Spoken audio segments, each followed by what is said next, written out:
네, 오늘 이 시간에는 현재 그 LNG 시장이 정말 유럽 때문에 커지고 있는지, 그리고 이제 LNG 시장이 커졌을 때 이 조선주 말고 다른 투자해볼 만한 괜찮은 기업 하나에 대해서 아주 간단히 좀 살펴보겠습니다. 대개 이제 우리가 천연가스 시장을 보면 이제 비단 LNG 선박만을 좀 떠올리기 쉽지만 이제 그 중에서 이 업스트림, 그러니까 시추를 하는 단계에서 기대가 되는 이제 기업 하나에 대해서 살펴보겠습니다. 일단 최근에 이제 LNG 시장을 좀 간단히 정리를 해보면 이제 이렇게 좀 정리를 해볼 수 있을 것 같은데요. 최근에 이제 바이든 대통령은 그 올해 유럽으로 이제 15 입방미터의 LNG를 추가로 보내겠다고 약속을 했는데, 그런데 이제 이 바이든 대통령이 언급한 물량은 2022년 3월까지 기준으로 독일이 러시아로부터 수입한 양의 30%밖에 안 되는 수준입니다. 그러니까 이 정도 물량이면 유럽을 커버하기는커녕 이제 독일 하나도 책임지기 힘든 물량인 것이죠. 그래서 이제 바이든은 2030년까지 이제 유럽에 보내는 LNG 물량을 15 입방미터에서 제 50 입방미터까지 높이겠다고 했지만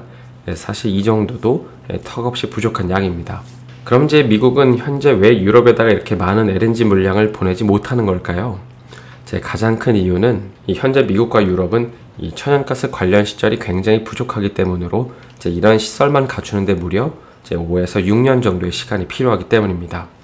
이제 그러다 보니까는 많이 보내주고 싶어도 혹은 이제 많이 받고 싶어도 그럴 수가 없는 것이죠. 이 말이 나온 김에 잠깐 LNG를 운반하는 과정을 좀 이제 그림으로 보시면, 일반적으로 이제 LNG는 천연가스를 시추한 다음에 이제 액화를 시킵니다. 그리고 이제 이렇게 액화된 천연가스를 실은 LNG 선이 이제 목적지까지 배달을 하는데, 이제 그런 다음에 이제 목적지에서 LNG를 기화시키는 과정을 거쳐서 이제 가정이나 공장으로 뿌려지게 되는 것이죠. 그럼 이제 이 전체 과정에서 가장 많은 비용이 들어가는 부분이 어디일까요? 바로 이제 앞단계, 이 추출한 천연가스로 이제 액화를 시키는 과정입니다. 이 과정에서 이제 발생하는 비용이 무려 이 42%로 이제 가장 많이 들어간다고 하는데요. 이 현재 미국에서의 이 LNG 수출 터미널은 총 7개가 있다고 하는데, 이 7개밖에 없는 이유는 그간 미국은 그 LNG 순수입국이었기 때문입니다. 그러니까 굳이 본인들이 이런 식으로 이제 액화시키고 그럴 필요가 없었던 것이죠. 그러니까 천연가스를 수출할 필요가 없었던 것입니다.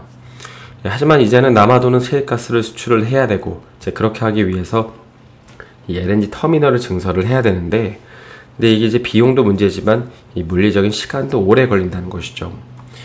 그럼 이제 이번에 유럽은 좀 어떨까요?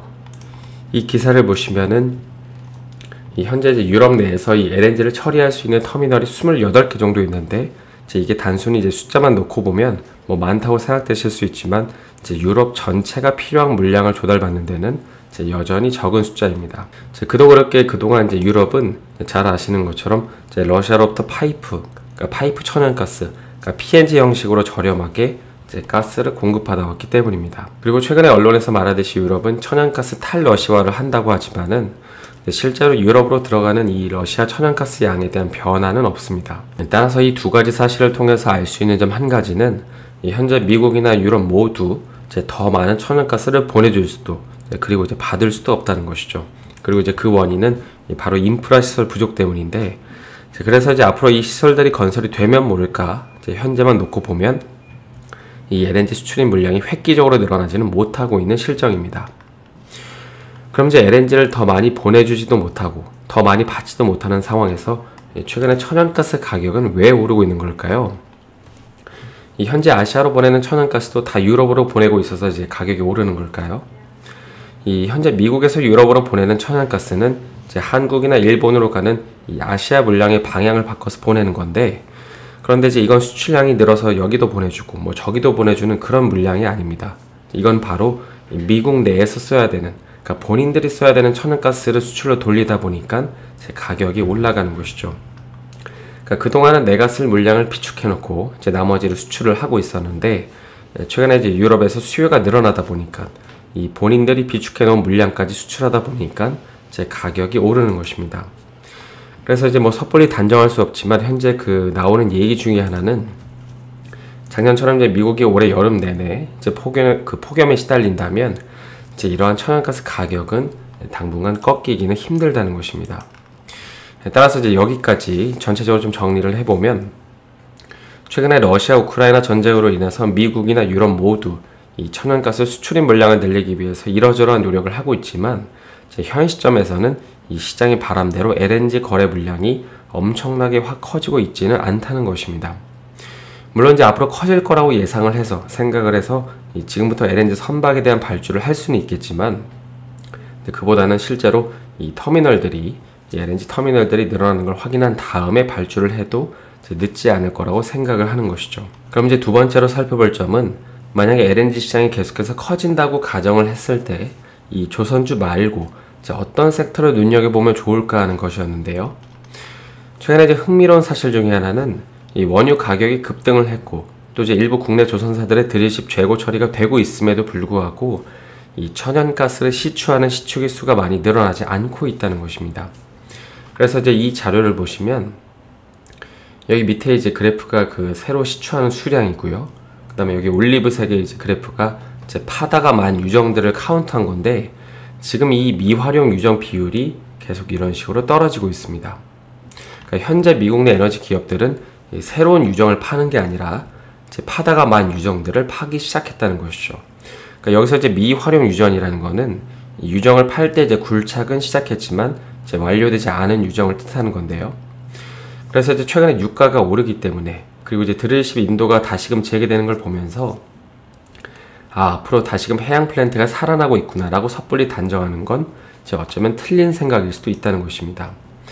왜냐하면 이거는 뭐 아시는 분들도 계시겠지만은 바이든 대통령은 최근에 기후 위기에 대응한다고 하면서 관련 기업들에 대한 규제를 계속 유지하고 있기 때문인데 대표적으로 이제 석유 천연가스 시추 기업에 대해서 이 토지 신규 임대를 중단하고 보조금 지급도 하지 않고 있습니다. 현재 그 천연가스 석유 산업도를 보시면 크게 이제 업스트림, 미드스트림, 그다음에 이제 다운스트림 이렇게 이제 세 가지로 좀 구분을 할 수 있는데요. 여기 이제 업스트림은 그 시추를 하는 단계로 뭐 오프쇼, 그러니까 바다에서 시추를 하는 방식, 그다음에 온쇼, 그러니까 땅에서 시추를 이제 하는 그런 방식으로 나눌 수 있고, 여기 이제 미드스트림은 이제 쉽게 말해서 이제 수송하는 단계, 그리고 마지막 다운스트림은 정제를 통해서 우리가 사용하는 휘발유까지 그 단계를 가리킵니다. 그리고 이제 오늘 여기서 살펴볼 회사는 이제 업스트림에 속하는 이 캄스톤 리소시스라는 회사인데요. 1년 사이 한 160% 정도가 오르긴 했는데요. 현재 미국의 5대 천연가스 추출 지역을 보면 텍사스가 한 24%, 펜실베니아가 한 22% 차지를 하고 있는데 이 가운데서 이 회사는 이 텍사스 지역에서 약 25년간 팔 수 있는 1,600개의 유정을 보유하고 있습니다.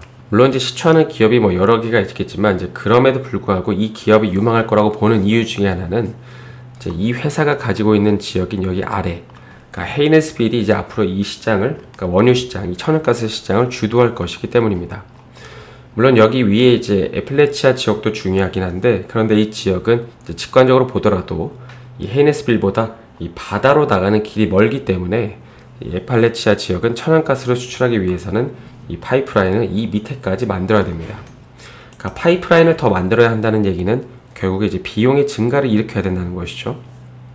그래서 현재 이 헤이네스빌을 가지고 있는 이 캄스톡은 이 천연가스 가격이 2.5달러만 돼도 이제 50% 정도의 마진을 남길 수가 있습니다. 이 기업을 소개하는 시간이 아니라서 뭐 딥하게 다루지는 않겠지만 지난 2018년에 이제 유명한 제리 존스라는 투자자는 이 회사에 이제 투자를 하는데 이 제리 존스는 이 석유 투자 쪽에서는 굉장히 유명한 사람입니다. 일반적으로 이제 워렌 버핏이 투자를 하면은 그 투자를 받은 기업의 신용도가 명목적으로 올라가는 것처럼 마찬가지로 이제 제리 존스가 투자를 했다면 그 역시도 버핏 효과랑 거의 맞먹습니다. 실제로 이제 제리 존스는 이 캄스톡에다가 이제 지금까지 한 1조 5천억 정도를 투자를 해서 경영에도 개입을 하고 있다고 합니다.